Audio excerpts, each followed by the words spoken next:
أعوذ بالله من الشيطان الرجيم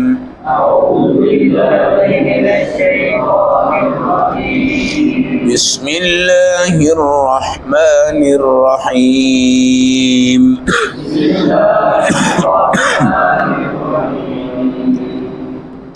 تلاوت کردہ آیات مبارکہ کا ترجمہ۔ والذین یرمون المحصنات، وہ لوگ جو پاک دامن عورتوں پہ زنا کی تہمت لگائیں، ثم لم یأتوا بأربعۃ شہداء، پھر وہ اس پر 4 گواہ پیش نہ کر سکے، فجلدوہم 80 جلدہ، ان لوگوں کو 80 کوڑوں کی سزا دو، ولا تقبلوا لہم شہادۃ ابدا، اس کے بعد ان کی کوئی گواہی قبول نہیں ہوگی، وَأُولَٰئِكَ هُمُ الْفَاسِقُونَ، یہ لوگ فاسق ہیں، إِلَّا الَّذِينَ تَابُوا مِن بَعْدِ ذَلِكَ، مگر یہ ہے کہ اس کے بعد وہ توبہ کر لیں، وَأَصْلَحُوا، اور اپنی حالت کو ٹھیک کر لیں، فَإِنَّ اللَّهَ غَفُورٌ رَحِيمٌ، تو اللہ غفور الرحیم ہے۔ آیت نمبر 4، 5، پارہ نمبر 18، سورۃ النور۔ اس آیت کا عنوان ہے حد قذف۔ قذف عربی کا لفظ ہے۔ قذف کا مطلب ہوتا ہے بہتان لگانا، الزام لگانا، تہمت لگانا۔ پاک دامن عورت پہ یہ تہمت کہ تم نے زنا کیا ہے۔ جتنا بڑا جرم ہوتا ہے اتنے ہی قوانین سخت ہوتے ہیں۔ زنا کو ثابت کرنے کے لیے 4 گواہ شرط ہیں۔ اگر 3 گواہ یہ کہتے ہیں کہ ہم نے دیکھا ہے، چوتھا یہ کہتا ہے جی مجھے شک ہے، تب بھی زنا ثابت نہیں ہو سکتا۔ 2 گواہ کہتے ہیں ہم نے دیکھا ہے اور 2 کہتے ہیں جی ہمیں ویسے شک ہے، تب بھی ثابت نہیں ہو سکتا۔ تمام چیزوں میں 2 مردوں کی گواہی کافی ہوتی ہے، مگر حدود اللہ ان میں 4 کی گواہی ضروری ہے۔ اب دیکھ لیں یہ کتنا سخت قانون ہے، سزا بہت سخت ہے، 100 کوڑے مارنے یا اس کو رجم کرنا ہے، سنگسار کرنا ہے، مگر اس کے ثبوت کے لیے کتنا مشکل راستہ ہے کہ 4 بندے ان کو زنا کی حالت میں دیکھیں۔ جو بندہ بھی زانی ہوتا ہے وہ چھپ کے زنا کرتا ہے، خفیہ زنا کرتا ہے، اپنے سبیل بنا کے زنا کرتا ہے۔ بہت کم ایسا موقع ہوگا کہ 4 بندوں نے یہ گواہی دی، اور غالباً ایسا مستند واقعہ شاید دیکھنے میں نہ ہونے کے برابر ہو۔ کئی واقعات نبی پاک کے دور میں ہیں، مگر وہ یہ ہیں کہ جنہوں نے کیا انہوں نے خود اقرار کیا کہ جی ہم نے کیا، اس میں پھر گواہ کی ضرورت نہیں ہے۔ یہ تب ہے جب مرد پر عورت پر زنا کی تہمت لگے۔ اب قاضی یہ وقت اس سے کیا لے گا؟ 4 گواہ۔ 4 گواہ اگر نہیں ہوں گے تو تہمت لگانے والے کو 80 کوڑے مارے جائیں گے۔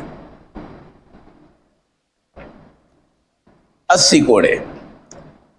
یہ 80 کوڑے بھی جس کو پڑ جائیں شریعت کے مطابق تو انشاءاللہ آئندہ وہ کبھی غلط الزام کسی پہ نہیں لگائے۔ اس کو ہم کہتے ہیں محدود فی القذف، ایسا آدمی جس کو تہمت کی سزا ملے۔ بعض گندی طبیعت اور گندی فطرت کے لوگ ہوتے ہیں اور الٹے پلٹے الزام لگا ڈالتے ہیں، اور خاص طور پہ جب کسی پاک دامن عورت پہ الزام لگتا ہے، جیسے حضرت عائشہ رضی اللہ تعالیٰ عنہ پہ لگا تھا تو 40 دن آپ کو بخار رہا ہے۔ پاک دامن عورت اس الزام کو سن کر رات کو سو نہیں سکتی، کھا نہیں سکتی، پی نہیں سکتی، سکون سے رہ نہیں سکتی۔ وہ بے حیا لوگ ہوتے ہیں جن کو الزام لگانے میں کوئی شرم نہیں آتی اور جن کو الزام سہنے میں بھی کوئی شرم نہیں آتی۔ پاک دامن خاندان ہو، پاک دامن گھرانہ ہو، پاک دامن بیٹیاں ہوں، پاک دامن بیویاں ہوں، پاک دامن بہنیں ہوں، ان پہ تہمت لگانے سے اللہ کا عرش بھی ہل جاتا ہے۔ تو یہ 4 گواہ پیش کرے کہ ہاں اس نے زنا کی ہے، اب زانی کو سزا ملے گی۔ اگر یہ نہیں کرتا اب اس کو سزا ملے گی۔ اس کو محدود فی القذف کہتے ہیں، اور قرآن کہتا ہے اس کی گواہی کسی جگہ معتبر نہیں ہوگی۔ آپ کو کسی نے کہا گواہ لے کر آؤ، آپ نے گواہ لائے، کسی نے کہا جی یہ تو وہ بندہ ہے جس کو تہمت کی سزا ملی ہوئی ہے، یہ گواہی نہیں دے سکتا، عیب دار ہے، عیب دار ہے۔ اور قرآن کہتا ہے اگر وہ توبہ کر کے اپنے آپ کو ٹھیک کر لے تو اللہ غفور الرحیم ہے۔ یہ بات یاد رکھیں۔ میں نے اس دن بھی آپ کو بتایا تھا کہ حدود وہ سزائیں ہیں جن کو قرآن نے، احادیث نے متعین کیا ہوا ہے۔ جس جگہ حدود آتی ہے وہاں پہلے سزا لگنی ہوتی ہے، اس کے بعد توبہ کرنی ہوتی ہے۔ سزا لگنے سے اس کو یہ نظام معاف ہو جاتا ہے، اور توبہ کرنے سے اس کو آخرت کا نظام کیا ہو جاتا ہے؟ معاف ہو جاتا ہے۔ اب یہ بندہ کہے جی مجھے 100 کوڑے نہ مارو، مجھے سنگسار نہ کرو، میں کیا کر لیتا ہوں؟ توبہ کر لیتا ہوں۔ پھر یہ دوبارہ زنا کر لے گا، پھر کہے گا جی 100 کوڑے نہ مارو، سنگسار نہ کرو، میں کیا کر لیتا ہوں؟ توبہ۔ حدود میں توبہ نہیں ہے، حدود میں سزا ہے۔ سزا کے بعد اللہ کے ہاں اپنے آپ کو بچانے کے لیے توبہ ہے۔ حدود حدود کی جگہ پہ لگے گی، توبہ توبہ کے مقام پہ ہوگی۔ حدود لگنے سے حقوق العباد میں اس کو خلاصی ہوگی، اور توبہ کرنے سے حقوق اللہ میں اس کو کیا ہوگی؟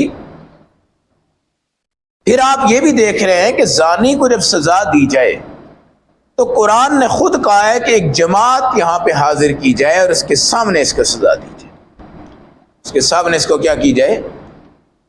تاکہ یہ عبرت بن جائے، یہ عبرت بن جائے۔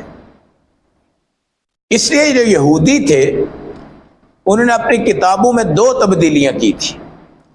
ایک تو زنا کی سزا مٹا دی تھی، دوسرا نبی پاک کی جو صفات اس میں تھی پہلی کتابوں میں وہ بھی کیا کر دی تھی؟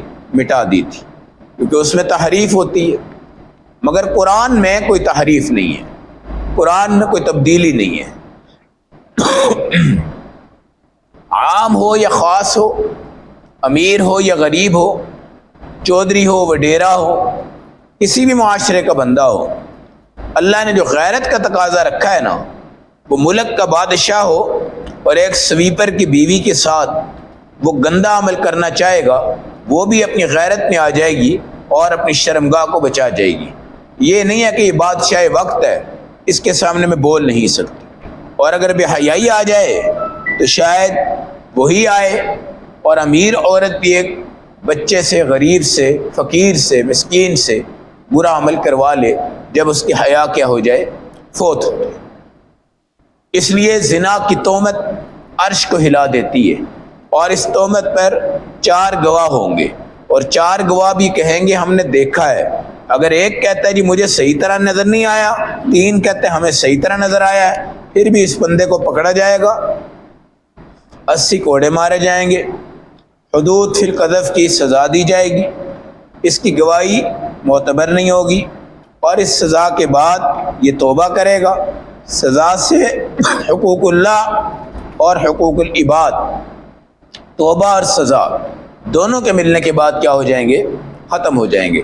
اس لیے کبھی زندگی میں شک کرنا، بدگمانی کرنا، وہم پرستی کرنا، پتہ نہیں ایسا ہوا ہوگا، پتہ نہیں ایسا ہوا ہوگا، پتہ نہیں ایسا ہوا ہوگا، بھئی آپ جب تک کسی کو نہ دیکھیں اس وقت تک آپ اسی میں بہتان نہ لگائیں۔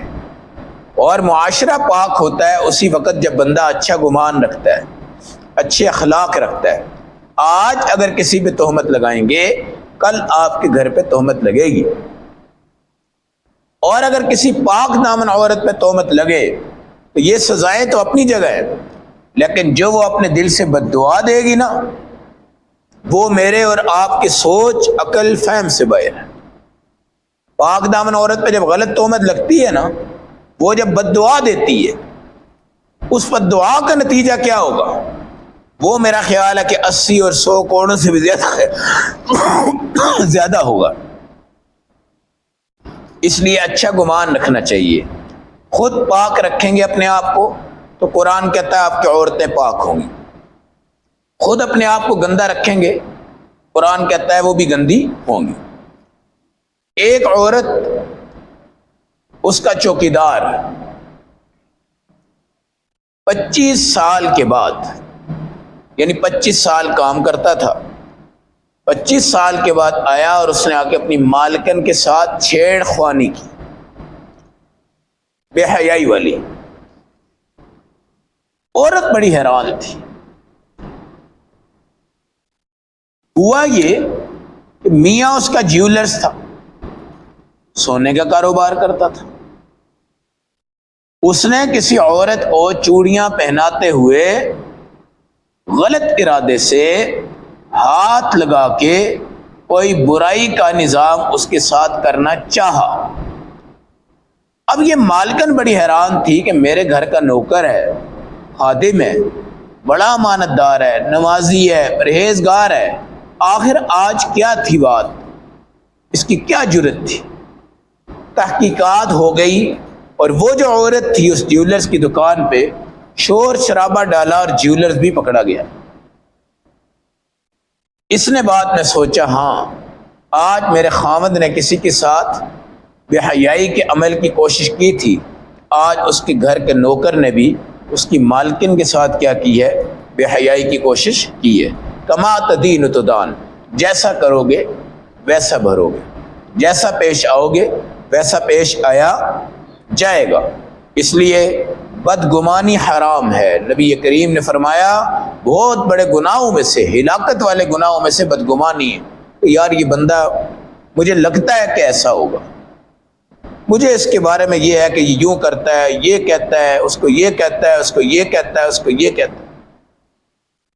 اور کمال کی بات یہ ہے کہ بدگمانی کا علاج کوئی نہیں ہے سوائے اپنے آپ کو تکلیف دینے کے۔ اپنے ذہن میں ہم اس کی منفی سوچ بٹھا کے رکھ رہے ہیں، یہ کر رہا ہے جی، وہ کر رہا ہے جی، یہ ہو گیا جی، وہ ہو گیا جی، فلاں ہو گیا جی، فلاں ہو گیا۔ اللہ ہم سب کو غلط الزام سے، بہتان سے، الزام تراشیوں سے، بدگمانیوں سے، غیبت جوئیوں سے، غیبتوں سے، عیب جوئیوں سے اللہ ہم سب کی حفاظت فرمائے۔ اللہ ہم سے، اللہم صلی وسلم۔